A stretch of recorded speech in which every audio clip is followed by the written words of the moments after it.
काफ़ी दिनों बाद मैं वीडियो बना रहा हूँ और इस वीडियो में हम देखेंगे जो हमारा गोल्ड है और बिटकॉइन है उसका बायस। मैं किसी वजह से कहीं पे बिजी हो गया था, कुछ एक दो काम थे वो कर रहा था पर्सनल, और उसके अलावा मेरा थोड़ा सा एक दो इश्यूज चल रहे थे वो फिक्स किए हैं। चलो अब दोबारा यहाँ से शुरू करते हैं। सबसे पहले हम गोल्ड को एनालाइज करते हैं। इसको या तो आप समझ लो कि वीक अपडेट है, वीक अपडेट के साथ साथ ये वीडियो का बायस किस तरह निकालना है, जिसपे मैंने ऑलरेडी एक वीडियो बनाई हुई है, लेकिन उसमें भी मैंने काफ़ी डिटेल में बायस का बताया था कि बायस कैसे निकलता है। तो इस वीडियो में भी ये समझ लो कि उसका पार्ट 2 है, या ये समझ लो कि जिसने वो नहीं देखी उसने ये देख लिया, तो इसमें भी कुछ चीज़ें हैं। लेकिन एक बात याद रखना, मेरी हर वीडियो देखा करो, क्योंकि हर वीडियो में कुछ ना कुछ ऐसी चीज़ें हैं।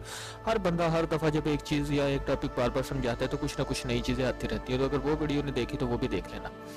अच्छा, सबसे पहले हमने यहाँ पर क्या देखना है, हमने पूरे का पूरा ये गोल्ड का चार्ट है। सबसे पहले ये चीज़ देखोगे, गोल्ड जो है ये तकरीबन अप्रैल से लेके अभी तक साइडवेज चल रहा है। 4 मंथ हो चुके हैं, ठीक है। ये साइडवेज चलता जा रहा है, अगस्त आ गया, ठीक है।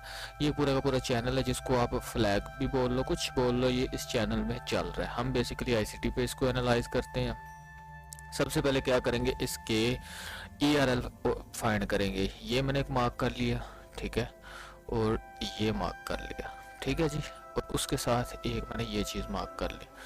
बेसिकली ये पूरे का पूरा यहाँ से लेके, ठीक है, इस पॉइंट से लेके ये जो पॉइंट है, ठीक है, वेट एक सेकंड, हाँ जी, अच्छा जी, इस पॉइंट से लेके ना ये पॉइंट और ये पॉइंट, ये वो पॉइंट है जहाँ से ये पूरे का पूरा लेग स्टार्ट हुई थी, ये जिस उसके बाद ये इस रेंज में है। उसके बाद ये मैंने इसलिए मार्क किया है, ये भी एक ERL है। ERL ये कि अभी तक मार्केट इस पूरी रेंज के अंदर ही घूम रहा है। ये जो पूरी रेंज है ना, इसी के अंदर जो है गोल्ड ये घूम रहा है, जो मैंने ये मार्क किया, ठीक है। तो इसमें हमने अब जब हमारे पास ये रेंज आ गई, अब इसके बाद हमने क्या करना है, हमने जाना है मंथली पे। ये बेसिकली हमने रेंज निकाल ली। अभी मैं डे के चार्ट पे हूँ। सबसे पहले आपने मंथली देखना होता है, उस पर आपने सरसरी सी नज़र डालनी होती है कि मंथली में हुआ क्या। मंथली में बेसिकली अभी तक मार्केट इसकी बुलिश है, जिसमें इसके पास हमारे पास एक जो ये देख लो, ये मंथ का एक, अब हमने इसमें सिंपल क्या करना है, जो स्विंग्स हाई है ना मंथली, वो हमने मार्क कर लेने हैं। जिसमें हमारे पास एक ये है स्विंग हाई, ठीक है। इसमें ये क्या है कि प्रीवियस जो हाई था ना, ये तकरीबन मई का, वो स्वीप हो चुका हुआ है। उसके बाद अभी हमारे पास जून का हाई बचा हुआ है, जून के बाद हमारे पास जुलाई का हाई है, और अभी जो अगस्त चल रहा है, हम इसको मार्क करके यहाँ पर हम इसका नाम दे देंगे 1 2 M2 करते हैं, ठीक है। अभी जो मंथ चल रहा है इसको छोड़ के ये सेकंड मंथ है, हम इसमें नाम लिख देते हैं M2 हाई, यानी कि मंथ 2 का हमारे पास ये हाई आ गया। इसी तरह हम मंथ 2 का लो मार्क कर लेते हैं, ठीक है। ये हमने M2 लो मार्क कर लिया, M2L। और ये देखो कि ये जो मैंने लास्ट वहाँ पर एक दिन में ये रेंज मार्क की है, बेसिकली ये पूरी की पूरी तो ये रेंज है ना, यहाँ से लेके इस पॉइंट से इस पॉइंट तक ये है। तो ये हमारा M3 का लो है, ठीक है। इसको हम M3L बोल देंगे। और M3 का हाई हम इस वजह से मार्क नहीं करेंगे क्योंकि वो ऑलरेडी स्वीप है, और जो भी हाईज या जो भी लोज स्वीप हो चुके होते हैं उनको हम नहीं कंसीडर करते, उनसे अगले हम कंसीडर करते हैं। तो ये हमने बेसिकली मोटा मोटा मंथ का देख लिया है। और एक आपने स्विंग, वैसे अगर हम मार्क कर ले तो स्विंग का होता है कि यार स्विंग सबसे इंपॉर्टेंट होता है, लेकिन हम ये एक हाई भी मार्क कर लेते हैं जो हमारे पास M1 हाई, ठीक है। और M2 जो हाई है हम इसको स्विंग भी साथ में लिख देते हैं /MSH, यानी कि ये M2 का हाई भी है और मंथली स्विंग हाई भी है। ये हमने मार्क कर लिए। उसके बाद हम आ जाएंगे सिंपल वीक पे। वीक पे आगे हमने ये देखना है कि वीक का कंसेप्ट। अब एक बात याद रखना, जब कोई भी इंस्ट्रूमेंट साइडवेज चल रहा होता है ना, उसमें आप एग्जैक्ट प्रेडिक्ट नहीं कर सकते कि नेक्स्ट मंथ क्या होगा। उसमें आपने बड़ी डिटेल में जाकर चीज़ों को एनालाइज करना होता है। और जब हम एनालिसिस पे आते हैं तो इसमें ये नहीं होता कि मैं आपको वैसे रैंडम कह दूं कि जो हमारे पास नेक्स्ट जो सुबह का दिन है जी वो बेरिश होगा। उसमें ना कुछ सिनेरियोज डालने होते हैं कि अगर मार्केट इस पॉइंट तक जाती है, या ये अगर मंडे वाले दिन या ट्यूसडे वाले दिन इस तरह का पैराडाइम बनाती है, तो आगे वाला दिन क्या हो सकता है, ठीक है, वेडनेसडे। ये होता है सिस्टम ना। और ट्रेडिंग में ऐसा ही है, ये जो कुछ होते हैं बंदे जिनको एक्सपीरियंस हो जाता है ना, जब आपको एक्सपीरियंस होगा तो आप इजीली अंडरस्टैंड कर जाओगे मैं क्या कर रहा हूँ। वीक में आ रहा है, वीक में आने के बाद जो करंट वीक चल रहा है उसको छोड़ के अब देखोगे लास्ट वीक का अभी तक हाई स्वीप नहीं हुआ। लास्ट वीक का हाई मार्क करो जिसको हम W1 H बोलेंगे। इसी तरह हम W2 W1 L बोलेंगे, W1 L, क्योंकि ये हमारे पास वीक 1 का लो और हाई आ गया। उसके बाद हम वीक 2 का हाई मार्क करेंगे जो ये है, और वीक 2 का लो यहाँ पर स्वीप है, वीक 3 का भी लो स्वीप है, तो हम दोनों के लोज नहीं मार्क करेंगे, हम जस्ट हाई को मार्क करेंगे। यहाँ पर भी मैं यहाँ पर लिख देता हूँ W2 हाई, और ऊपर वाले पे मैंने लिख दिया W3 हाई। ठीक है, W3 हाई। और यहाँ पर अब हमने एक और चीज़ देखनी होती है, वो साथ में हमारा होता है फेयर वैल्यू गैप। ठीक है, फेयर वैल्यू गैप, इसमें इस एरिया के अंदर फेयर वैल्यू गैप कोई नहीं है। ठीक है, यहाँ पर एक वीकली फेयर वैल्यू गैप है, जहाँ तक अभी मार्केट आई नहीं तो हम इसको बाद में देखेंगे। फिर अब आ जाते हैं डे पे। अब डे पे हम आ गए, डे पे आने के बाद अब हमने यहाँ पे देखना कि सिस्टम क्या है। ये देखो जी, टाइम अभी जो हमारे पास 4 हो चुके हैं, 4:30, तो ये मतलब मंगल का दिन स्टार्ट हो चुका हुआ है। सोमवार वाले दिन जो हमारा फर्स्ट डे था, उसमें यहाँ पर इसने इनसाइड डे कैंडल बनाई है, क्योंकि जो पिछला यहाँ पर जो था ना फ्राइडे, उसको एडीआर ब्रेक थी। और ये मेरा वैसे भी जो बेरिश था, मतलब मेरा जो बायस है ये बेरिश था। ये तो मेरे अभी ये चार्ट है ना, तो मैं कल जब इस पे एनालाइज करने बैठा था तो ये बेरिश ही था।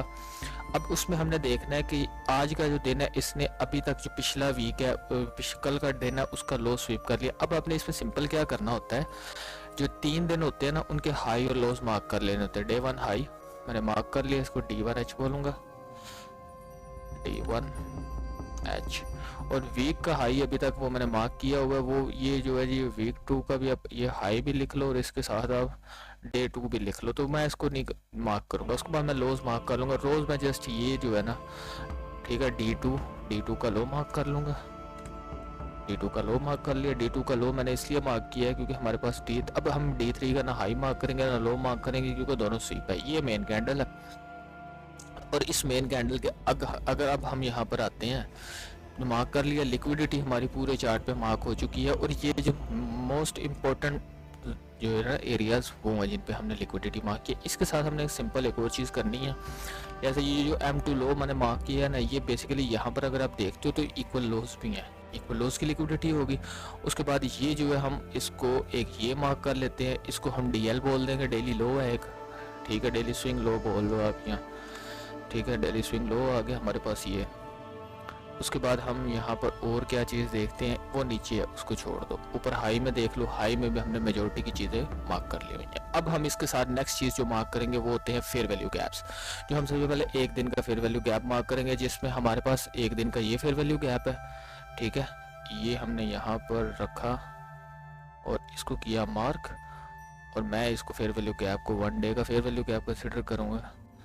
ये 1 डे डाला, इसके अंदर मैं हमारे क्वाड्रेंट्स डाल देता, बल्कि क्वाड्रेंट्स ने तो छोटा सा तो फेयर वैल्यू गैप है। अब इस फेयर वैल्यू गैप को फिल कर लिया मार्केट ने। ठीक है, यानी कि लो स्वीप कर दिया है। अब बारी है हाइज की, या अगर इससे नीचे क्लोजिंग आज के दिन की होती है, आज के दिन की क्लोजिंग मैं डेली के हिसाब से बता रहा हूँ, छोटे टाइम फ्रेम पे जब आप जाते हो ना तो आप अलग चीज़ें देखते हो। मतलब आज के दिन की क्लोजिंग अगर इससे नीचे होगी तो नेक्स्ट फिर क्या होगा कि मार्केट यहाँ पर आएगी। ठीक है, ये जो हमारे पास लोज है ना, इनको उठाने आ सकती है।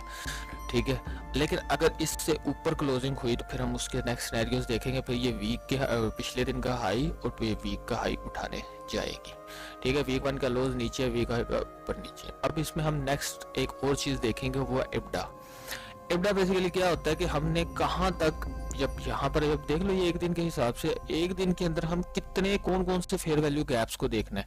यहाँ पर भी फेयर वैल्यू गैप है, यहाँ पे भी है, यहाँ पे भी है, यहाँ पे भी है, यहाँ पर भी है। फेयर वैल्यू गैप्स अगर आपको नहीं ना पता तो ये भी देख लो। फेयर वैल्यू गैप बेसिकली होता है कि एक कैंडल ये है, एक कैंडल ये, उसके दरमियान एक तीसरी इम्बैलेंस कैंडल जो क्रिएट कर रही होती है, उन कैंडल्स के दरमियान जो ये जो गैप है ना, इसको फेयर वैल्यू गैप बोलते हैं। अब ये बनता क्यों है ये थोड़ा सा समझ लो। फेयर वैल्यू गैप बेसिकली जो होता है, यहाँ फेयर वैल्यू गैप इम्बैलेंस जिसको हम बोलते हैं, ये बनता तब है कि जब मार्केट एक स्ट्रॉन्ग किसी भी साइड मूव करती है ना, तो वहां पर जो है वो सम टाइम इम्बैलेंस क्रिएट होता है ऑर्डर्स की वजह से। ऑर्डर पर स्पीड से फिल होते हैं, कुछ ऑर्डर्स वहां पर जो है वो रह जाते हैं, कुछ फिल हो जाते हैं, तो वहाँ पर गैप क्रिएट हो जाता है और उस गैप को मार्केट दोबारा फिल करने लाजमी आती है। तो ये इम्बैलेंस इस वजह से क्रिएट होता है। यहाँ पर समझो कि जो इन सिंपल अल्फाज में समझाता हूँ, जो इंस्टीट्यूशंस होते हैं ना, जब वो आके बाइंग करते हैं ना, इंस्टीट्यूशंस हो गए, यहाँ बड़ी बड़ी वेल्स जब आके बाइंग सेलिंग करती हैं, तो वो स्पीड से जब मार्केट में पैसा आता है तो वहाँ पर एक स्पीड से मार्केट किसी साइड मूव करती है, तो वहाँ पर इम्बैलेंस आ जाता है। ये इसका सिंपल कंसेप्ट है, ठीक है। अब इसमें हमने देखना है इब्डा। इब्डा बेसिकली क्या होता है कि 20, 40 और 60 दिन। सबसे पहले हमारे लिए 20 दिन इंपॉर्टेंट होते हैं। फिर जो पिछले आज के दिन को लेके जो पिछले 20 दिन है ना, इनके अंदर जो होंगे वो सबसे इंपॉर्टेंट चीज़ें होंगी, जैसे 1, 2, 3, 4, 5, 6, 7, 8, 9, 10, 11, 12, 13, 17, 18, 19, 20, 21, 22, सॉरी यहाँ पर 20 आया, 1, 2, 3, 4, 5, 6, 7, 8, 9, 10, 11, 12, 13, 14, 15, 16, 17, 18, 19, 20। ये हमारे पास 20वीं कैंडल है। मैं इसको यहाँ पर रखूँगा और इसको मैं मार्क कर दूंगा 20 डे इब्डा, 20 डे इब्डा। यानी कि इसके अंदर यहाँ पर जो भी चीज़ें हैं ना, ये तो हमारे लिए सबसे इम्पोर्टेंट है। यानी कि ये जो फेयर वैल्यू गैप है, ये 20 डे इब्डा के अंदर है, तो इसको भी हम मार्क करेंगे, ये भी चलेगा। और ये गैप बड़ा है तो मैं इसका यहाँ पर क्वाड्रेंट्स भी निकाल लूँगा। अगर क्वाड्रेंट्स का आपको नहीं पता तो ये बेसिकली फिब है, फिबोनाची टूल है, इसकी सेटिंग होती है। यहाँ पर मैं क्लिक करता हूँ, आप इसकी सेटिंग देख लो, 0, 0.7, 0.751, 0.25 और 0.5, ये इसकी सेटिंग है, ये आप डाल लो। अब इसमें होता क्या है, जो सेंटर है ना, सेंटर, ठीक है, इसको सिंपल आप समझ लो कि ये मोस्ट इम्पोर्टेंट पार्ट होता है, जिसको कॉन्सिक्वेंट इंक्रोचमेंट बोलते हैं। कॉन्सिक्वेंट इंक्रोचमेंट एक बहुत फैंसी वर्ड है, इसको सीखने की जरूरत नहीं है। जैसे ये समझ लो कि इसका जो सेंटर है ये सबसे इंपॉर्टेंट पार्ट होता है। उसके अलावा जो ऊपर वाला और नीचे वाला, इसको अपर और लोअर क्वाड्रेंट्स बोलते हैं, ठीक है, सिंपल।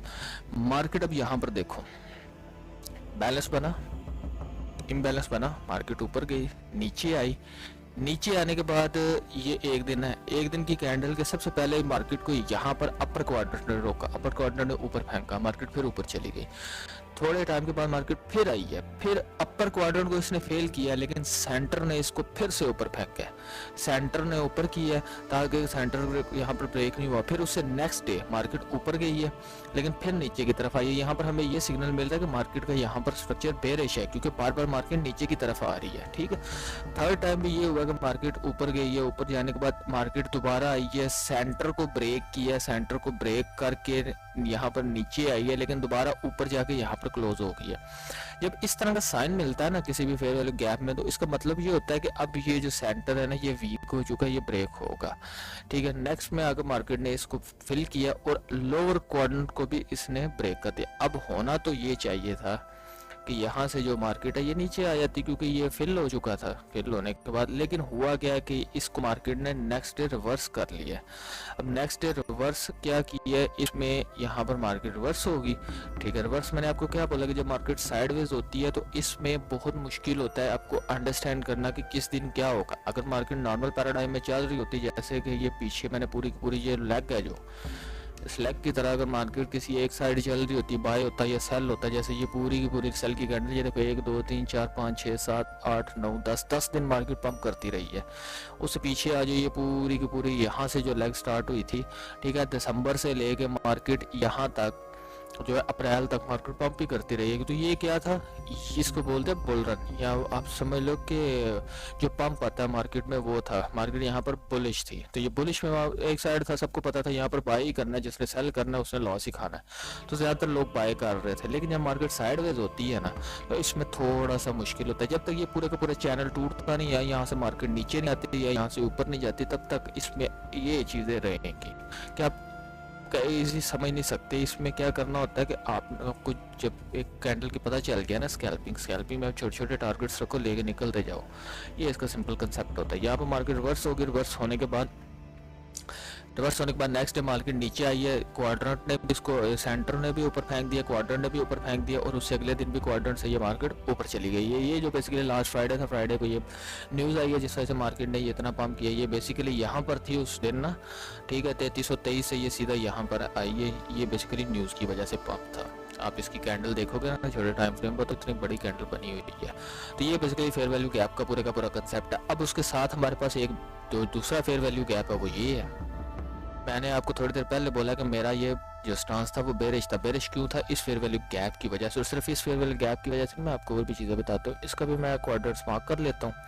अच्छा, अब ये देखो बेरिश मेरा क्यों था स्टांस कि मार्केट यहाँ से आई, ऊपर गई है, ऊपर जाने के बाद यहाँ पर क्वाड्रेंट ने इसको नीचे फेंका है। क्वाड्रेंट सेंटर तो इसने ब्रेक कर दिया, लेकिन क्वाड्रेंट को ये ब्रेक नहीं कर सकी मार्केट। यानी कि अगर समझ लो कि 80% सेंटर, अगर सेंटर जो होता है ना, सेंटर अगर ब्रेक हो जाता है तो उसके बाद बारी आती है क्वाड्रेंट्स की। अगर 70% सेंटर, 80% आप समझ लो इम्पोर्टेंट अगर है ना सेंटर, ठीक है, या 100 कर लो कि 100% इंपॉर्टेंट अगर सेंटर है ना, तो 80% इंपॉर्टेंट क्वाड्रेंट भी होता है। ये इसका कंसेप्ट है, ठीक है। तो क्वाड्रेंट इसने नीचे फेंका। नेक्स्ट डे आया, मार्केट ने ऊपर जाने की कोशिश किया, लेकिन नहीं, क्वाड्रेंट ने फिर उसको नीचे फेंका। ये मंडे था जो बेसिकली इनसाइड डे था। इनसाइड डे क्यों था? एडीआर ब्रेक थी।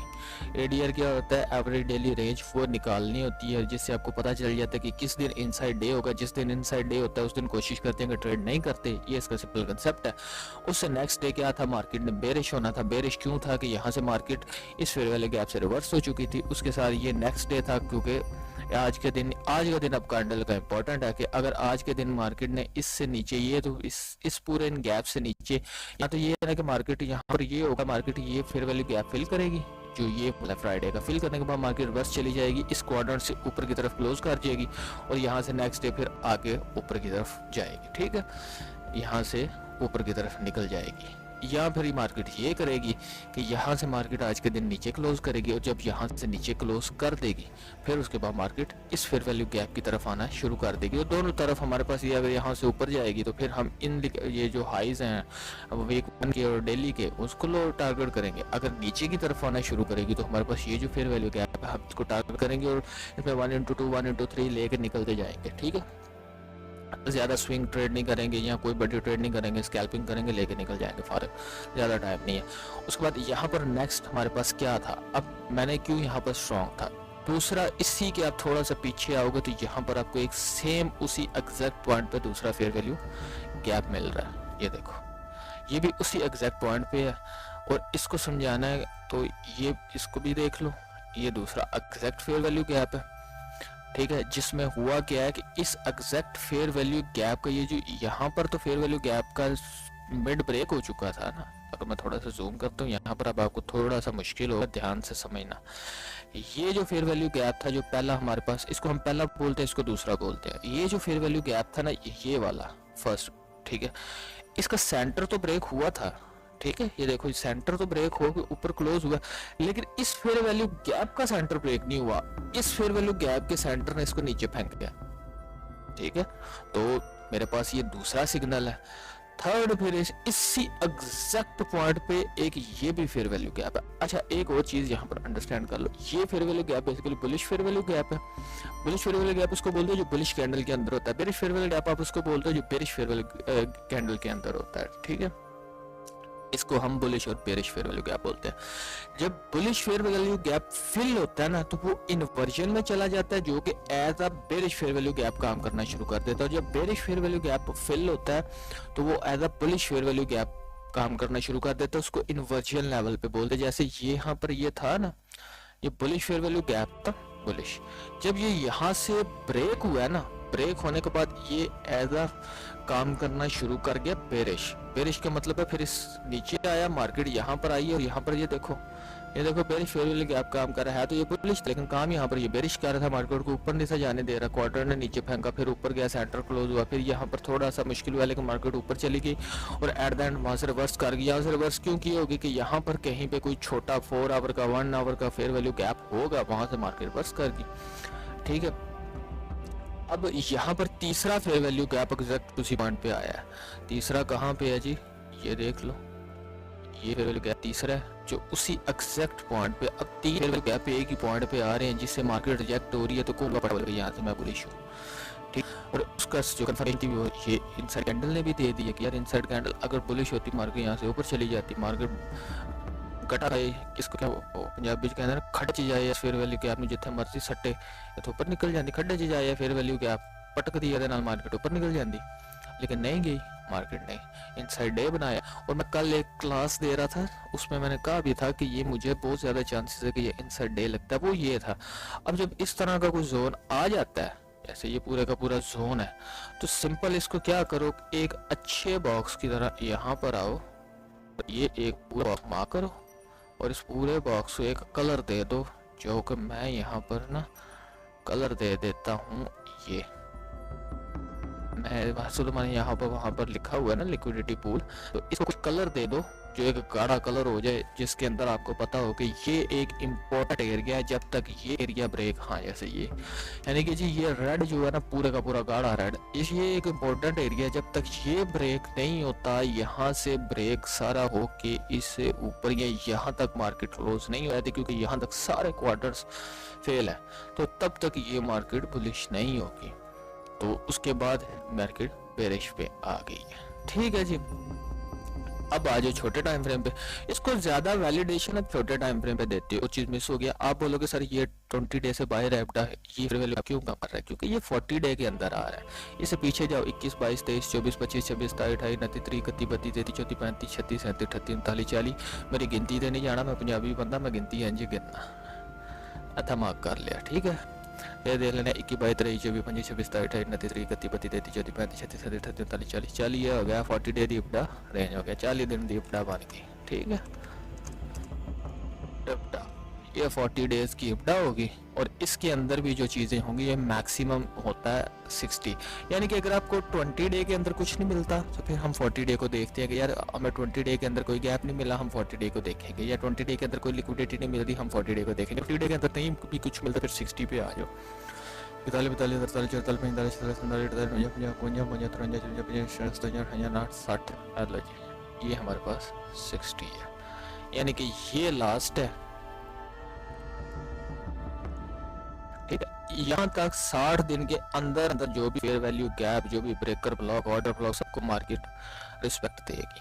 अच्छा, दो चीजें माइंड में बिठा लो, लिक्विडिटी, फेयर वैल्यू गैप, इन दोनों चीजों को अगर आप समझ जाते हो और चार्ट को टाइम देना शुरू कर देते हो तो आपको मोस्टली चीजें अंडरस्टैंड होना शुरू हो जाएंगी कि यार ये इस तरह हो रहा है। लिक्विडिटी और फेयर वैल्यू गैप, बाकी जो चीजें होती हैं ना, जैसे मिटिगेशन ब्लॉक्स होते हैं, ऑर्डर ब्लॉक्स होते हैं, ब्रेकर ब्लॉक्स होते हैं, और भी जो बाकी चीजें होती हैं, ये सारे के सारे जो होते हैं ये बेसिकली एंट्री पीडीआरएस होते हैं कि इनको देख के हमने एंट्री लेनी होती है मार्केट। पहले चार्ट बिल्कुल क्लीन था, अब यहाँ पर क्या चीजें आ गई हैं, तो इससे अब ये देखो 60 डेज से पीछे जो फेयर वैल्यू गैप है, जब मार्केट यहाँ से करना शुरू करेगी ना तो इस फेयर वैल्यू गैप को मार्केट इतनी रिस्पेक्ट नहीं देगी। ठीक है, रिस्पेक्ट देगी लेकिन उतनी नहीं देगी जितनी यहाँ पर रिस्पेक्ट मिल रही है।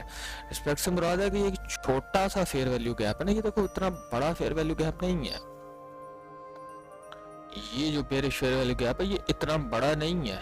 ठीक है, लेकिन मार्केट ने यहाँ पर इसको भी रिस्पेक्ट दी है। देखो, ये देखो मार्केट इस फेयर वैल्यू गैप के तो अंदर भी नहीं जा सकी क्लोजिंग के लिए। इसका तो चलो ये जो यहाँ पर था, जो हमारे पास इस कैंडल का फेयर वैल्यू गैप है, उसका तो चलो जो सेंटर है वो तो ब्रेक किया है, लेकिन इसके तो अंदर भी नहीं जा सकी, यानी कि ये भी अपना काम कर रहा है। तो ये चीज़ होती है कि जो 60 डे से बाहर फेयर वैल्यू गैप्स होंगे ना वो काम करेंगे, लेकिन उस लेवल के काम नहीं करेंगे जैसे वो करते हैं। वहाँ पर हम देखेंगे फिर जो है वो मार्केट का क्या स्टांस है, मार्केट जो बेरिश है और स्ट्रॉन्ग बेरिश है या स्ट्रॉन्ग बुलिश है। यहाँ पर अगर मार्केट लेट्स सपोज 60 डे से पीछे आती है, यहाँ पर स्ट्रॉन्ग, अगर मार्केट स्ट्रॉन्ग बेरिश होगी फिर ये फेयर वैल्यू गैप इतने काम नहीं करेंगे, फिर ये आती जाएगी मार्केट नीचे। ठीक है, तो जो ये आज के मैंने आपको डे के हिसाब से बता दिया। अब जो छोटे टाइम फ्रेम पे 4 आवर पे भी अगर आप सेम देखो तो हमें 4 आवर पे ये एक फेयर वैल्यू गैप मिल रहा है। मैंने आज का दिन आपको बोला इस फेयर वैल्यू गैप को यहाँ से पकड़ो, ठीक है, यहाँ पर मार्क करो था। ठीक है, डे के कैंडल जो है ना, अगर डे का फेयर वैल्यू गैप है तो वो डेली के हिसाब से ही देखना है। छोटे टाइम फ्रेम पे वो ब्रेक हो जाते हैं, मैं ये नहीं कह रहा ब्रेक नहीं होते, लेकिन उसकी जो ब्रेक है वो उस जिस टाइम का फेयर वैल्यू गैप होता है वो मैटर करती है उससे ज्यादा। वो हम देखें हाँ अभी यहाँ पर ब्रेक हुआ है या नहीं हुआ। जैसे ये 4 आवर का है ना, 4 आवर का भी ये देख लो मार्केट 4 आवर की फेयर, ये पूरी कैंडल जो मैंने आपको फ्राइडे की बताई ये वो कैंडल है फ्राइडे की, ये 4 आवर का है। ठीक है जी, तो यहाँ पर क्या हुआ, मार्केट आई है, आ रही है नीचे मस्त सुकून से। ये पूरे का पूरा मंडे था, यहाँ से लेके यहाँ तक मंडे था। अभी क्या हुआ, अपर क्वाड्रेंट सेंटर पे मार्केट आई है। अभी देखते क्या होता है, अगर सेंटर ब्रेक हुआ तो फिर लोअर क्वाड्रेंट ब्रेक हुआ तो फिर वही जो मैंने आपको पिछला बताया, यहाँ पर ये उसके अंदर ये देख लो, ये नीचे भी फेयर वैल्यू ये बना जो एक दिन का फेयर वैल्यू गैप और एक दिन का वैल्यू गैप वहाँ पर अगर आपने मार्क करना मार्क करके रखो, लेकिन उससे ज़्यादा इंपॉर्टेंट 4 आवर का होगा क्योंकि ये बहुत बड़ी कैंडल है। तो अगर मार्केट इसके सेंटर से रिवर्स की तो फिर हम इसी जोन को देखेंगे, ये जोन जब तक ब्रेक ना हो या इस, और फिर अब यहाँ पर 4 आवर का भी हमने देख लिया मार्केट। 4 आवर का भी मेरा स्टांस है कि यार ये फेयर वैल्यू गैप को हमने नज़र पर रखना है। 4 आवर के साथ हम लाइन करते हैं 15 मिनट का टाइम। 15 मिनट के टाइम पे आज मार्केट कर क्या रही है, 15 मिनट के टाइम पे ये पूरा का पूरा हिस्सा लग गया। ठीक है, यहाँ पर ये यहाँ से गिरना शुरू किया। ठीक है, मार्केट गिरना क्या शुरू किया क्योंकि इसने यहाँ पर प्रीवियस जो यहाँ पर हाइस थे ये हमने उठा ली। ये जो जगह थी यहाँ पर हमारे पास जो स्टार्ट था मार्केट का आज का दिन, ये गैप था, गैप भी फिल हो गया, हर चीज़ हो गया। इनसाइड रही है मार्केट। इनसाइड में मार्केट ने यहाँ पर क्या किया कि यहाँ पर जो हमारे पास लिक्विडिटी थी, मैग्नेट बंद, ये जो लिक्विडिटी थी ये सारी मार्केट ने किल कर ली है। ऊपर की लिक्विडिटी मार्केट ने वैसे उठा ली हुई थी, ये यहाँ पर ऊपर की लिक्विडिटी मार्केट ने उठा ली थी। ये बेसिकली चैनल बना, इसको वो बोलते हैं, हम क्या बोलते हैं, जो भी बोलते हैं ट्रेंड लाइन। ये बेसिकली ट्रेंड लाइन के ऊपर भी लिक्विडिटी थी, नीचे थी, ऊपर की वाली नीचे वाली रह गई थी, नीचे वाली इसने उठाने आना था, तो नीचे वाली भी इसने उठा के जब यहाँ पर ये प्रीवियस भी ब्रेक हुई, हाई बना, लो बना, हाई ब्रेक नहीं हुआ, यहाँ पर लो ब्रेक हो गया, यहाँ से आप एंट्री ले लेते सेल की और मार्केट ऑल द वे यहाँ पर ये देखो पीछे, ये इसका पूरे का पूरा कंसेप्ट था। तो अभी तक मैंने आपको वहाँ पर बता दिया ये 15 मिनट का कैंडल है। सबसे पहले मेरी नज़र जो है वो 4 आवर के फेयर वैल्यू गैप पे है। अगर 4 आवर का फेयर वैल्यू गैप जो है ये फिल हो जाता है, 4 आवर की कैंडल्स जो हैं, 4 आवर की कैंडल इससे नीचे ये ये जो लोअर क्वाड्रेंट है इससे नीचे क्लोज कर जाती है, तो फिर हम जो है वो हम देखेंगे कि मे बी जो है वेडनेसडे ये बेरिश होगा, सॉरी वेडनेसडे बेरिश होगा, तो यहाँ पर हम फिर इस फेयर वैल्यू गैप पे नज़र रखेंगे। तो अगर मार्केट यहाँ पर इसका सेंटर जो है ये टेस्ट करके यहाँ से 15 मिनट के टाइम पे जो है वो रिवर्सल बन जाता है, अभी तो सेंटर फिल नहीं हुआ, ये सेंटर से ऊपर है मार्केट, अभी इसको टच नहीं किया। अगर यहाँ पर टच करने के बाद यहाँ पर रिवर्सल बन जाता है तो फिर ये ऊपर वाले जो फेयर वैल्यू गैप है 3-4 जिसको मैंने ये मार्क किया होगा रेड जोन, हम इसको देखेंगे। तो एनालिसिस होती है यार, ये मेरी एनालिसिस है, मुझे ये लग रहा है इस तरह बैठ के अपनी एनालिसिस किया करो। ये जितने को 8-10 मेरे समेत जितने को 8-10 टिकटॉकर या यूट्यूबर या ट्रेडर इन्होंने नहीं सुनीता, इतना खुद बह के नहीं करोगे नहीं समझ आएगी, चाहे जितनी मर्जी नॉलेज ले लो। ट्रेडिंग जो है इसको समझना पड़ता है भाई, ये कोई ऐसी चीज़ नहीं है और ये कोई रॉकेट साइंस नहीं है कि इसको कोई नहीं समझ सकता। यार मैं थोड़ा तो ज़्यादा लेजी और फुदू बंदा, ठीक है, तो अगर मैं समझ सकना था तुसी भी समझ लोगे।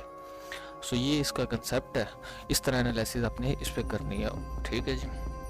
बेसिकली इसका स्टांस बेरिश ही है मेरा, जब तक ये जो है ना ये 4 आवर का फेयर वैल्यू गैप और 1 डे का फेयर वैल्यू गैप का जो मैंने आपको बता दिया कि 1 डे की कैंडल इस फेयर वैल्यू गैप से ऊपर क्लोज हो जाए और 4 आवर की ये जो कैंडल्स है ना, यानी कि ये जो 4 आवर का यहाँ पर जो भी कचरा करने के बाद इस पॉइंट से ऊपर ही क्लोजिंग मिल जाए, ठीक है, ये 4 आवर का ये जो सेंटर है इससे ऊपर क्लोजिंग 4 आवर की कैंडल की मिल जाए और 1 डे की कैंडल इससे ऊपर मिल जाए तो फिर बुलिश है, वरना नीचे की तरफ राइड है गोल्ड की, ठीक है, नेक्स्ट डे। और ये मैनिपुलेशन भी हो सकती है, मैंने आपको पहले बताया साइडवेज हो तो कुछ भी हो सकता है। अब आ जाओ नीचे बीटीसी पे, बीटीसी में भी प्योर मैनिपुलेशन चल रही है और इसमें चल कुछ नहीं रहा, ठीक है, क्योंकि बीटीसी ना आ चुका है इंस्टीट्यूशंस के हाथों में। तो फिर भी ये देख लेते हैं, लास्ट मेरी जो एनालिसिस मैंने यहाँ पे की थी वो ये थी कि यहाँ से मार्केट 1,10,000 पे आएगी, वो वहाँ पर आई 1,13 पे, 1,13 का था, सॉरी 1,13 के बाद मैंने 1,10 का बोला था, 1,10 एक साथ, लेकिन मार्केट वहाँ पर आई नहीं, वहाँ से रिवर्स कर गई, ठीक है, तो वहाँ तक की प्रोडिक्शन फेल होगी। लेकिन मार्केट अब दोबारा ये उसी तरह ये तब के लगे हुए हैं, इनको मैंने छेड़ा नहीं है। अगर आपने नई वीडियो देखी तो वो पिछली वीडियो अगर आप देखोगे ना बायस वाली, तो उसके अंदर ये सारा कुछ मैंने किया था, तो ये तब के लगे हुए हैं। मार्केट यहाँ से दोबारा ऊपर गई है, ऊपर जाने के बाद जो है वो ऑल टाइम हाई इसने एक नया बनाया है 1,24 बनाने के बाद मार्केट फिर वहाँ से आहिस्ता आहिस्ता गिरना शुरू हुई है और अभी यहाँ पर है, ठीक है। बिटकॉइन का सिंपल कंसेप्ट है भाई, ये जो फेयर वैल्यू गैप है ना, एक दिन का फेयर वैल्यू गैप है, ठीक है। अभी हमारे पास 58 मिनट हुए हैं, 458, तो ये जो फेयर वैल्यू गैप है इसको मार्केट ने फिल नहीं किया, ठीक है, अभी तक। इससे नीचे अगर यहाँ तक अगर क्लोजिंग दे जाती तो फिर मैं कहता कि यार ये जो 1,10 या 1,7 तक आएगी, लेकिन ये है कि अभी ये जो है इसको क्लोज नहीं कर रहा, तो ये फिर ऊपर की तरफ जा सकता है। तो यहाँ से मार्केट पॉसिबिलिटी बहुत ज़्यादा चांसेस हैं कि यहाँ से अब जो है ना ये रिवर्स कर जाए, ठीक है। लेकिन उसमें हमने ये भी देखना है कि छोटा टाइम फ्रेम भी साथ देख लो 4 आवर का। एक दिन का वही कंसेप्ट है, 4 आवर में भी यहाँ पर आप देख लो कि मार्केट ने यहाँ से रिवर्स कर जाना है, क्योंकि ये जो कैंडल है ये 2 दिन का, 2 मिनट देख लो, 2 मिनट बाद ये कैंडल जो है 1 दिन की क्लोज हो जाएगी, और 1 दिन की जो कैंडल है ये इससे सेंटर से ऊपर क्लोज हो रही है। और यहाँ पर ये फेयर वैल्यू गैप फिल नहीं हुआ, तो अभी तक हमारी नज़र ये रहेगी जब तक ये फेल नहीं होता तब तक हम इस गैप को या एक साथ नहीं देख रहे, और एक साथ पे बहुत हैवी लिक्विडिटी है। या यहाँ पर ये नेक्स्ट डे विक लगा के रिवर्स हो सकता है, जैसे ये पूरी की पूरी विक मारी है ना इसने कल, ये मैं इस वक्त बैठा हुआ था मार्केट में, ये विक पूरी की पूरी मार्केट ने जब मारी है, ये वैसे लिक्विडिटी जो है ना वो बायर्स थे उनको वॉश करने आया था, वॉश करके गया ऊपर, जब यहाँ से ऊपर गया फिर बायर्स इकट्ठे हुए हैं, ठीक है, फिर लॉन्गर्स इकट्ठे हुए हैं। यार एक तो गोल्ड और इसकी बीटीसी की ना इकट्ठा कर करके बायर लॉन्गर शॉर्टर समझ ही नहीं आता क्या बोल रहा है। बायर लॉन्ग एक ही चीज़ होती है, शॉर्ट और सेल एक ही चीज़ होती है, ठीक है। तो यहाँ मैं बाय बोल दूँ तो यहाँ तो समझ जाना कि ये वही हो, उसको बोल रहा हूँ जो लॉन्गर्स है, और अगर शॉर्ट बोल दूँ तो इसका समझ लो सेल है, तो है दोनों एक ही चीज़ है। कान कमा के पढ़ो या सीधा पढ़ो, पढ़ना कान नहीं है, ठीक है। तो ये हम इस फेयर वैल्यू गैप पे नज़र रखेंगे, और मोस्टली ये यहाँ से मेरा जो स्टांस है इसका, यहाँ से इसने रिवर्स का जाना, ये जस्ट मैनिपुलेशन के लिए आया है, यहाँ पर इसको फिल करेगा और रिवर्स हो जाएगा, लिक्विडिटी जो भी पड़ी हुई थी वो वॉश करेगा। ये यहाँ पर तब जब ये फिल हो गया ना, यानी ये फेयर वैल्यू गैप फिल हुआ, तो तब हम इस पर नज़र रखेंगे, वरना अदरवाइज यहाँ से रिवर्स कर जाएगा। और दूसरी यहाँ पर अगर आप आओ ना, तो ये बिटकॉइन का CME का चार्ट है, ये बिटकॉइन का जो मेरे पास ये चार्ट है ना जिसमें मैं एनालिसिस कर रहा था, ये बेसिकली एक्सचेंज का चार्ट है, जो KuCoin एक्सचेंज है ये उसका चार्ट है, ठीक है। लेकिन ये जो है ना ये CME का चार्ट है। CME क्या है? शिकागो मर्केंटाइल एक्सचेंज, ये एक्सचेंजेस में भी लिस्ट है, जैसे आप अगर आप कर रहे हैं ना फ्यूचर, ठीक है, इस पे फॉरेक्स पे, तो उसकी आपने जो हमने वो अकाउंट्स वगैरह लिए होते हैं, जैसे एक्सनेक्स है उसके अंदर भी इसका ऑप्शन होता है, तो यही ऑप्शन है कि वो CME है, उस पर भी आप करते हो। तो ये देखो ये CME का ये गैप नज़र आ रहा है इतना बड़ा, ये बेसिकली ये अभी जो गैप बना है ना ये वो है, लास्ट फ्राइडे को ये 1,16,000 पे क्लोज हुआ था, और जब ये ओपनिंग इसकी हुई है ना कल, तो 1,13 पे इसकी ओपनिंग हुई थी, जितना बड़ा गैप है, तो ये इस गैप को भी फिल करने जाना है। तो मैं वही वहाँ पर कह रहा हूँ कि वहाँ पर भी अब यहाँ पर 1,10,245 है, लेकिन वहाँ पर जो है वो 1,09,000 है, तो वहाँ पर वही सिंपल है, इसको मार्केट फिर अभी देखो आज की कैंडल क्लोज हो चुकी है, ठीक है, आज की कैंडल जो फिल वक्त है ये उससे ऊपर क्लोज हुई है सेंटर से। अभी देखते जाओ होता क्या है यहाँ। अगर तो ये आज का दिन सुन लो, आज के दिन वैसे तो बेरिश है मार्केट, वैसे बेरिश है, मैं ये नहीं कह रहा कि यहाँ से आज के दिन ही बस गई मार्केट ऊपर, मार्केट बेरिश है। यहाँ पर अगर ये फेयर वैल्यू फिल हो गया, छोटा टाइम फ्रेम मैं इसका काट नहीं रहा, आपने खुद ही बैठ के एनालिसिस करनी, क्योंकि बिटकॉइन पे मैं इतनी ज़्यादा करता कोई नहीं, ये जस्ट मैं सिंपल इसको ये देखता हूँ कि उस पर स्पॉट्स में होल्डिंग है मेरी, वो भी ये जो आर्ट्स कॉइन है उनके अंदर, उसमें भी जो अच्छे कोइंस है, जैसे ये मेरे पास ETH TRURSR है, फिर उसके बाद जो है वो 2-4 और कोइंस हैं इनके अंदर ही है, और ये साढ़े बॉस ने उन्होंने कोइंस ने वही बस चुक के रख ली देना, एनालिसिस बस बिटकॉइन तो इतनी छोटी मोटी करके देख लीदा कि यार बिटकॉइन का की कंसेप्ट है, ताकि मार्केट का पता होए, इतना ज़्यादा डीप नहीं कदे एनालाइज किया। तो ये उसका हाई है, ये देखना आज के दिन अगर ये जो यहाँ पर फिल करके नीचे आ गया, ठीक है, तो ठीक है, फिर हम इस जोन को देखेंगे। लेकिन अगर फिल करके, मैं एक दिन का बता रहा हूँ, छोटे टाइम फ्रेम को आप खुद जाकर एनालाइज कर लेना, लेकिन अगर एक दिन का फिल करके ना आया, ठीक है, यहाँ से रिवर्स हो गया, क्योंकि आज का दिन तो जो मंडे था ये तो ऊपर इसका क्लोज हो गया, अभी आ गई बारी इसकी ट्यूसडे की, ठीक है, बारी आ गई ये, सॉरी 4 आवर का किधर उठा लिया, 1 डे का देखो ने, हाँ, बारी आ गई इसकी ट्यूसडे की कैंडल अगर इससे नीचे क्लोज हो गई, इस लोअर क्वार्टर से भी नीचे आया, इस पूरे गैप से बाहर क्लोज हो गया नीचे की तरफ, तो फिर हम इस गैप को देखेंगे। लेकिन अगर इससे ऊपर चला गया तो फिर मार्केट यहाँ से रिवर्स है, यहाँ तो ये यहाँ पर कैंडल बनाएगी, वो हैमर टाइप जो कैंडल होती है वो, या ये जो पिन बार टाइप कैंडल यहाँ पर बना दे, जैसे ये कैंडल है, इस तरह की कैंडल बना दे, इस तरह की कैंडल यहाँ पर फॉर्म कर दे आज के दिन वो, या इस तरह की कैंडल फॉर्म कर दे, ठीक है, तो फिर मैं कहूँगा कि हाँ अब यहाँ से मार्केट गई, क्योंकि ऊपर की तरफ CME भी पड़ा हुआ है ना, तो CME को भी इसने फिल करना है। बाकी इसके अंदर जस्ट मैनिपुलेशन कर रहे हैं, क्योंकि सबको पता है ये जो पॉल ने अच्छी बातें की हैं, पॉल ने कहा जी हम रेट कर देंगे, हम ये करेंगे, हम वो करेंगे, तो लोग जहाँ पर हो गए थे इसमें ज़्यादा बुलिश, लोगों ने किया बाय, इसको किया लॉन्ग, गो बिटकॉइन आया पटक करके सबको वॉश किया, अब ये यहाँ से रिवर्स हो जाएगा। 2 चीज़ें समझना, गोल्ड या फॉरेक्स या जो स्टॉक मार्केट है ना यूएसए की, इसको मैनिपुलेट करना इतना मुश्किल नहीं है, इतना आसान नहीं है, सॉरी, क्योंकि ये बहुत बड़ी एक्सचेंज है। अब $7.5 ट्रिलियन का खाली जो है फॉरेक्स मार्केट के अंदर वो होती है डेली की ट्रेड, और 6.5 ये जो 3.5 ट्रिलियन की तो टोटल क्रिप्टो की मार्केट है, 3.5 ट्रिलियन की टोटल क्रिप्टो की मार्केट है जी, ठीक है। तो उसको मैनिपुलेट करना कौन सा मुश्किल है। 1.5 ट्रिलियन इसमें, 2-2.5 ट्रिलियन तो मेरे ख्याल में इसमें बीटीसी में, 1 मिनट में देख भी लेता हूँ ना कि बीटीसी के अंदर कितना पैसा पड़ा हुआ है, तो फिर उस हिसाब से है इस वक्त। वेट, हाँ ये 3.7 ट्रिलियन यानी कि 3.25 ट्रिलियन की टोटल ये मार्केट है, और बीटीसी के अंदर 2 ट्रिलियन है, ठीक है। यानी $2 ट्रिलियन बीटीसी के अंदर पैसा है, तो बीटीसी को मैनिपुलेट करना कौन सा है मुश्किल काम है, ईजी है ये, क्योंकि 7.5 ट्रिलियन जो पैसा है वो जस्ट इसके अंदर फॉरेक्स के अंदर फ्लो करता है डेली का, समझ रहे हो कि उसके आधा भी इसके अंदर जो है वो फ्लो नहीं करता डेली का, उतनी तो ये टोटल है। यानी कि अगर 8 ट्रिलियन के अगर फॉरेक्स है तो उससे आधी तो क्रिप्टो है, तो क्रिप्टो के अंदर जस्ट आपने ये, अच्छा क्रिप्टो का ना एक और माइंड में बिठा लो, ये जो लॉन्ग टर्म्स की आप होल्डिंग करते हो ना, लॉन्ग टर्म्स की, ये उस पैसे पे होल्डिंग करनी है जो आपके प्रॉफिट्स हैं, ठीक है, जो आपने प्रॉफिट्स निकाले हैं, जैसे फॉरेक्स से प्रॉफिट निकाला है वो आपने डाल दिया, ठीक है, या आपने जो है वो कहीं से जो फालतू पैसा है, जिसको फालतू पैसा बोलते हैं, जिसकी आपको कोई इतनी ज़्यादा टेंशन नहीं होगी, उसको लॉन्ग टर्म होल्डिंग्स में डालना, वरना जो आपका इनिशियल फंड है या जो अगर आप वहाँ पर ट्रेडिंग करते हैं उसको होल्डिंग में नहीं डालना, उससे जस्ट आपने ट्रेड करनी है, ठीक है। उसमें आप ट्रेड किया करो, ट्रेड करके जो क्रिप्टो के अंदर कॉइन्स है, एंट्री ली, मार्केट पंप हुई, आउट, वेट किया मार्केट के क्रैश करने का, जैसे यहाँ पर मार्केट क्रैश की है, यहाँ पर एंट्री लो ना, जो अच्छे अच्छे कॉइन्स हैं जैसे ईथफाई है, ईथफाई क्रैश किया, अच्छा प्रोजेक्ट है, वो आपने खुद पढ़ना है कि इसके अंदर क्या चीज़ है, एनालिसिस करो। ये पूरी की पूरी कैंडल, ये कल के दिन की कैंडल है, कहाँ से गिरा जी, 1.2 से गिर के सीधा 1.0 पे आ गया, ठीक है। तो ठीक है, इतनी बड़ी यहाँ पर गैप छोड़ के नहीं गया, ये बीपीआर बना दिया ना इसने, इसको बीपीआर बोलते हैं, ठीक है। तो ये दोबारा इसको रीटेस्ट करने जाएगा, यहाँ पर एंट्री लो, यहाँ पर 1.175 पे निकल जाना बस, ठीक है, स्कैल्प लगाओ, पैसा बनाओ, बाहर आ जाओ, बात खत्म, खलास।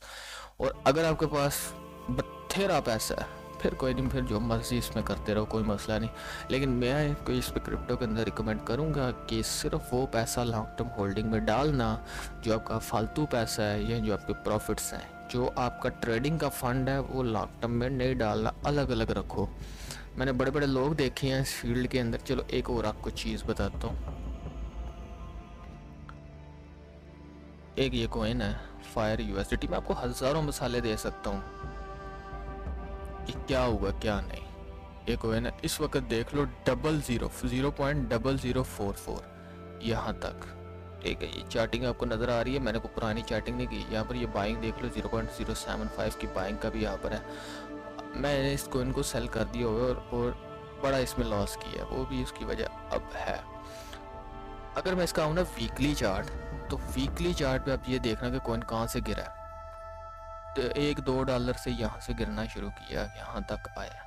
तो जब ये कॉइन्स गिरना शुरू करते हैं ना, ठीक है, तो किसी का बाप भी इनको नहीं रोक सकता। फंडामेंटल्स चाहे जितने मर्जी अच्छे कॉइन्स हों, ठीक है, जब इनके गिरना शुरू करते हैं तो कोई भी इनका बाप नहीं इनको रोक सकता। ये वीकली चार्ट है ना, तो ये देख लो, ये कहाँ का जी, ये मई 2024, ये हमारे पास दिसंबर 2024 पकड़ लो, दिसंबर 24। अब इससे पिछले ये लॉस थे सारे, यहाँ पर ये लास्ट लो था 0.030, ठीक है, वहाँ से ये TRU बहुत अच्छा प्रोजेक्ट है, सारे प्रोजेक्ट अच्छे हैं, माड़ा कोई नहीं आएगा। यहाँ से ये 0.03 से उठ के ये गया यहाँ पर 0.24 पे, मक्खन प्रॉफिट सबने लिए। अब जो तो यहाँ पर आउट हो गए ना, मैंने कहा वेल एंड गुड, अच्छी चीज़ है, लेकिन उसके बाद ये फिर गिरना शुरू हुआ है, ठीक है। दिसंबर है, तो यहाँ से ये गिरा और देख लो कहाँ पे आया, 0 पॉइंट ये, और इसका अगर फिर हम नया लो देखें वो यहाँ पे था 0.023, ठीक है। तो ये होता है कि यार अगर आपके पास फालतू पैसा है ना बहुत, यहाँ पे ये देख लो, यहाँ से ये सपोर्ट भी बना रहा है, तो अगर आपके पास फालतू पैसा है ना तो इसमें डालो लॉन्ग टर्म होल्डिंग्स में, क्योंकि लॉन्ग टर्म होल्ड में ये होता है कि उसमें आपको पता होता है कि यार मार्केट अगर क्रैश भी करेगी ना तो आपको मसला नहीं है। लेकिन वो जो है एक बंदा जिसने $1000 ले के आया है, वो $1000 डाला है ये सोच के कि यार ये 10x यानी मैं 1000 डालूंगा तो 10,000 हो जाएगा, मज़े ही मज़े 10,000 एक महीने में 2 महीने में, उसको पता ही नहीं चलेगा कैसे उसके 6 महीने गुजर जाएंगे।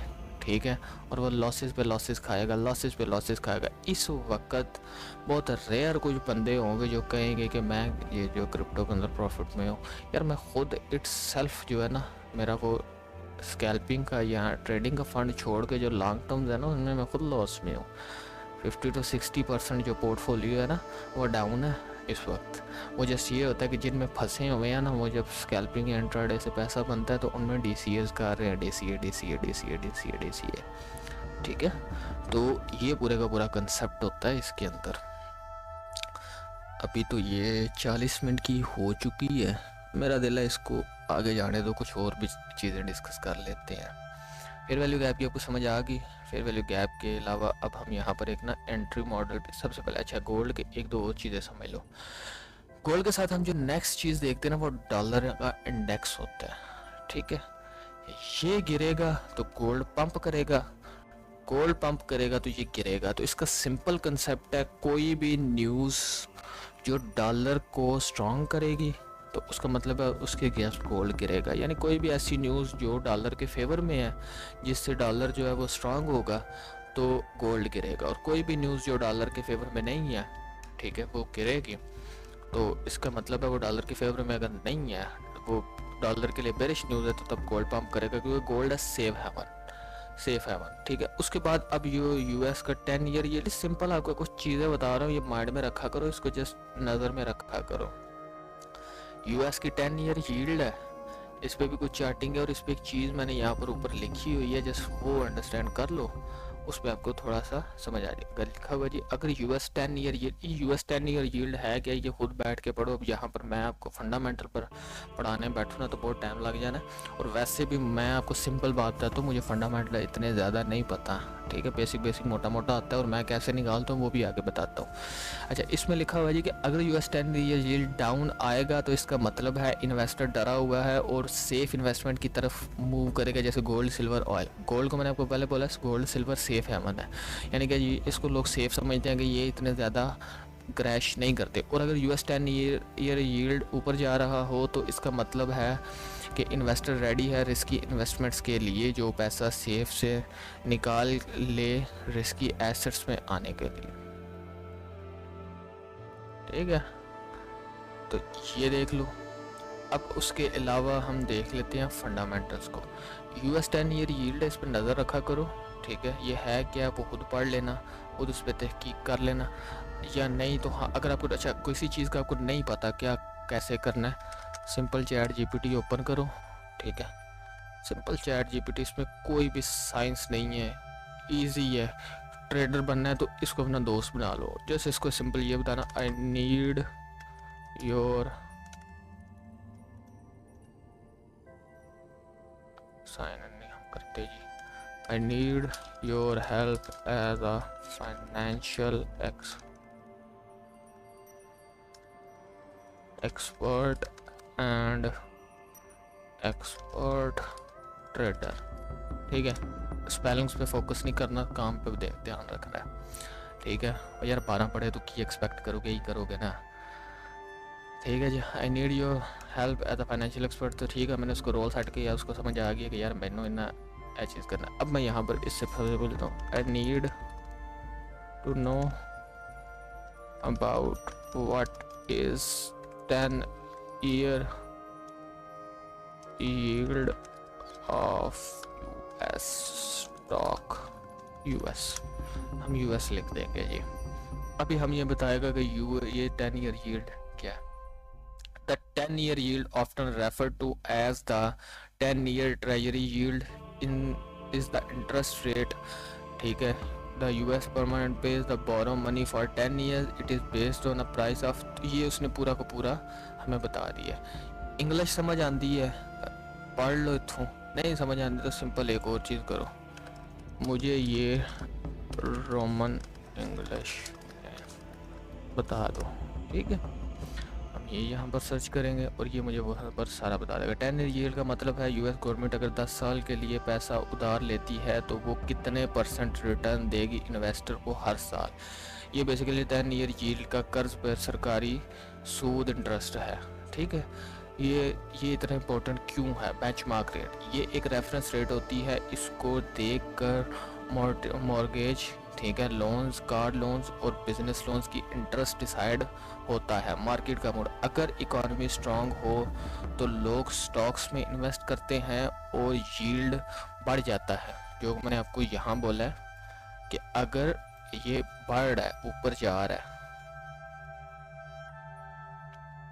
ठीक है, 10 ईयर यील्ड ऊपर जा रहा है तो इसका मतलब होता है कि मार्केट स्ट्रांग है, लोग रिस्क ले सकते हैं। तो ये फिर यहाँ से रिस्की एसेट्स की तरफ मूव करते हैं जो कि स्टॉक्स, क्रिप्टो, लैंड है, ठीक है। जो यहाँ पर आपने देख लिया, अगर इकॉनमी स्ट्रांग हो तो लोग स्टॉक में इन्वेस्ट करते हैं और यील्ड बढ़ जाता है। स्टॉक बेसिकली, स्टॉक्स को लोग कुछ सेफ हेवन नहीं समझते। जो यूएसए के लोग हैं ना, ये स्टॉक को सेफ हेवन नहीं समझते। इसके साथ आप समझ लो क्रिप्टो वगैरह हो गया या जो भी बाकी चीज़ें हैं वो। अगर इकॉनमी वीक हो या रिसेशन का डर हो, लोग सेफ जगह इन्वेस्ट करते हैं जैसे कि यूएस बॉन्ड्स, तो यील्ड गिर जाती है, ठीक है। यूएस बॉन्ड्स हो गए या साथ में आप समझ लो गोल्ड हो गया, सिल्वर हो गया। तो इसमें ये बेसिकली मार्केट का मूड बता रहा है। इसका मार्केट का मूड आपको समझ आ गया। उसके बाद ये पढ़ लो कि ये क्या लिखा हुआ है। एग्जाम्पल अगर ये देख लो, अगर 10 ईयर यील्ड 4.30% है तो इसका मतलब है कि यूएस गवर्नमेंट 10 साल के लिए पैसा लेने का बदले हर साल 4.30% रिटर्न देगी, ठीक है। तो ये इसका यहाँ पर था।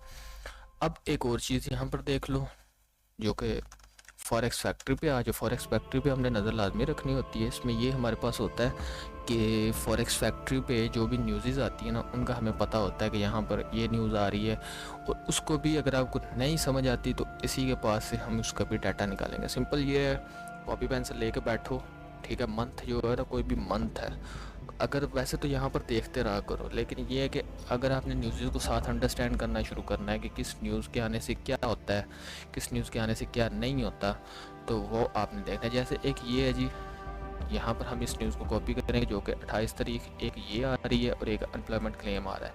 तो मोस्ट इम्पॉर्टेंट अनएम्प्लॉयमेंट क्लेम है, तो मैं इसको अनएम्प्लॉयमेंट क्लेम को कॉपी करूँगा, यहाँ पर आऊँगा, इसको मैं थोड़ी सी शाबाशी दूँगा, बेहतरीन।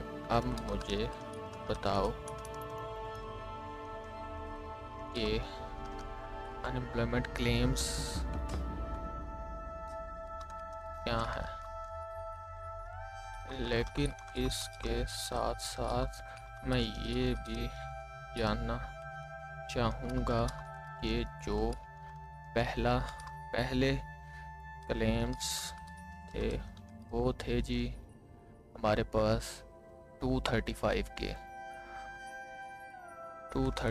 के, और जो अब फॉरकास्ट की जा रही है वो है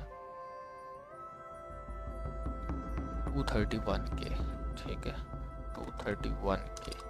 अब मुझे बताओ कि अगर क्लेम्स 231 के से ज़्यादा आए तो क्या होगा मार्केट्स के अंदर, जिसमें सबसे ज़्यादा मुझे गोल्ड और क्रिप्टो मार्केट का बताना।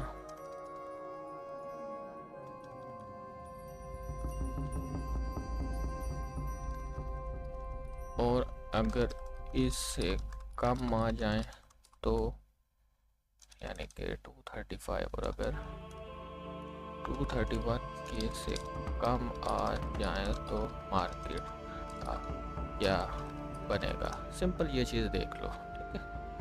मैंने ये लिखा। अब ये मुझे यहाँ पर ज़बरदस्त सवाल है, कहने का अनएम्प्लॉयमेंट क्लेम यानी इनिशियल जॉब क्लेम्स का मतलब क्या होता है। हर वीक जितने लोग नई जॉब से निकाले गए हैं ये अपनी जॉब छोड़कर अनएम्प्लॉयमेंट बेनिफिट्स क्लेम कर रहे हैं। ये डाटा हर थर्सडे को आता है यूएस टाइम, और ये बताता है कि जॉब मार्केट कितना स्ट्रॉन्ग या वीक है, ठीक है। अच्छा जी, सिनेरियो प्रीवियस 235 फॉरकास्ट 231, अब ये इसने सिनेरियो सेट की है, अब इस हिसाब से आपको बताएगा। सिनेरियो 1, अगर एक्चुअल 231 आता है यानी कि वो जितना है उतना ही आता है, ठीक है, यानी 235 से ज़्यादा आता है, मोर देन 231 आता है, यानी कि ज़्यादा लोग अनएम्प्लॉयमेंट हो गए, जॉबलेस क्लेम्स फॉरकास्ट से ज़्यादा है। क्या मतलब? इसका मतलब है कि लेबर मार्केट वीक हो रही है, रिसेशन या स्लो डाउन के सिग्नल्स मिलते हैं, फेड पे प्रेशर आता है कि वो इंटरेस्ट रेट ना बढ़ाएं या कम करें, ठीक है। यानी कि अगर ये 235 से 231 से ज़्यादा आता है तो उसका मार्केट पे अभी इसने बता दिया कि ये इसका मतलब है कि रिसेशन या स्लो डाउन के सिग्नल्स होते हैं। अब मार्केट पर असर क्या है? गोल्ड सेफ हावन है। जब इकोनॉमी की हालत ख़राब हो तो लोग गोल्ड ख़रीदते हैं, गोल्ड का रेट बढ़ने के चांसेस होते हैं। यानी कि अगर 231 के से ज़्यादा आ जाता है, जो है जैसे कि ये यहाँ पर इस फोरकास्ट कर रहे हैं, या अच्छा इसमें एक और चीज़ याद रखना, अक्सर में जो मैच करना होता है ये प्रीवियस के साथ करना होता है, फोरकास्ट के नहीं। 235 के से मैंने सॉरी वहाँ पर 231 कर लिख दिया, असल में ये 235 के प्रीवियस से मैच कर। अगर 235 के से ज़्यादा आया डाटा तो ये हिसाब होगा जो यहाँ पर ये लिख रहा है, और अगर 235 के से कम आया, ठीक है, तो इसका मतलब ये है कि लेबर मार्केट स्ट्रांग है, इन्फ्लेशन का प्रेशर बरकरार रह सकता है, फेड इंटरेस्ट रेट का लॉन्ग टाइम तक हाई रख सकते हैं। गोल्ड प्रेशर में आता है क्योंकि हायर इंटरेस्ट रेट का मतलब होता है कि गोल्ड होल्ड करने का कॉस्ट ज़्यादा होता है। क्रिप्टो भी वीक हो सकता है क्योंकि हॉकिश फेड का मतलब होता है कि रिस्क एसेट्स पर प्रेशर। तो यहाँ पर अगर आपको सिंपल ये देख लो, क्लेम अगर 235, यहाँ पर 235 होना चाहिए, मैंने 231 लिख दिया। 235 से अगर ज़्यादा होंगे तो गोल्ड बढ़ने के चांसेस हैं, और जो क्रिप्टो है ये बुलिश या न्यूट्रल रहेगा, बिटकॉइन या ईथ, यहाँ पर इसने बेसिकली बोल किया। और यूएसडी जो है वो वीक हो जाता है, और मैंने आपको पहले बताया था कि यूएसडी वीक हो तो गोल्ड बढ़ता है, ठीक है। तो अगर ये 231 से क्लेम, ये 235 से क्लेम कम आ जाते हैं, इसका मतलब है कि जो प्रेशर मार्केट में ये जो क्रिप्टो है ये गिरेगा अगर इससे कम आए क्लेम्स, ठीक है, नीचे आ सकता है। तो हमने अब नज़र रखनी है कि यार ये जो क्लेम है ना अनएम्प्लॉयमेंट, ये 235 केसेस ज़्यादा आए तब हम कहेंगे। लेकिन इसके साथ ये नहीं होता कि यार यही जस्ट होता है, और भी बहुत सारी चीज़ें होती हैं, अनएम्प्लॉयमेंट्स वगैरह को देखते हैं, CPI PPI और भी बहुत सारी चीज़ें होती हैं। तो यहाँ से इस तरह न्यूज़ को देखा जाता है। तो यहाँ पर आप सिंपल आके किसी भी चीज़ को देख सकते हो। इसी तरह कोर PCE इंडेक्स है, ये आप देखो एक एक करके, और इस पूरे मंथ के अंदर यही न्यूज़ें हैं। फिर आप सितंबर का आ जाओ, सिंपल क्या किया करो, कॉपी पेंसिल लिया करो, बैठ के एक दफ़ा जब आपने इनको पढ़ लिया ना तो आपको समझ आ जाएगी। जैसे अभी मैंने आपके सामने किया ना अनएम्प्लॉयमेंट क्लेम्स, तो अगली दफ़ा जब अनएम्प्लॉयमेंट क्लेम्स आएगा, अभी तो यहाँ पर किसी का कोई डाटा नहीं है, जैसे यहाँ पर ये अनएम्प्लॉयमेंट क्लेम्स है, नेक्स्ट दफ़ा जब ये आएगा तो आपने ये देख लेना कि यहाँ पर जो आया था, जैसे लेट्स सपोज मार्केट में 236 के आ जाता है या 240 के आ जाता है, तो इसका मतलब है जी कि अनएम्प्लॉयमेंट बढ़ गई है। तो जब यहाँ पर क्या लिखा हुआ है कि इससे ज़्यादा आएगा तो मार्केट जो क्रिप्टो है बुलिश होगा। तो यहाँ पर फिर देख लेना कि अगर 245 के आया है तो फिर उसके बाद अनएम्प्लॉयमेंट क्या हो गया है। अनएम्प्लॉयमेंट अगर 230 लेट्स सपोज जो अभी आता है वो 245 आता है, यहाँ पर 245 होगा, फिर वहाँ पर हम तब देखेंगे कि 245 से ज़्यादा आता है या कम आता है, तो फिर सितंबर में वो आगे कोर CPI PPI जो है वो यहाँ पर प्ले करेंगी, ठीक है। तो इस तरह हम बेसिकली फंडामेंटल्स को मैं देखता हूँ, और एक वो बंदा जिसको इतनी ज़्यादा नॉलेज नहीं है इन चीज़ों की वो देख सकता है कि कैसे देखनी होती है चीज़ों को, ठीक है। BTC का भी हो गया, ये भी हो गया, यूरो का, और ये सारे ट्रेड के चार्ट्स इसमें डाले हुए हैं, ठीक हो गया। तो ये सारा कंसेप्ट होता है, इस तरह आप इन सारी चीज़ों को देख सकते हो। ये एक समझ लो एक छोटी सी आपको फंडामेंटल प्लस टेक्निकल जो है ये बायस के ऊपर चीज़ थी कि बायस किस तरह निकालते हैं, एक मास्टर क्लास ही समझ लो वो थी। आई होप आपको ये समझ आई होगी। अगर आपने पूरी ये देखी है यहाँ तक, तो जो दूसरी है वो भी देखो, और फेयर वैल्यू गैप को डिटेल से समझना तो ये एक लेक्चर आ रहा है, ये देख लेना। अल्लाह हाफिज़।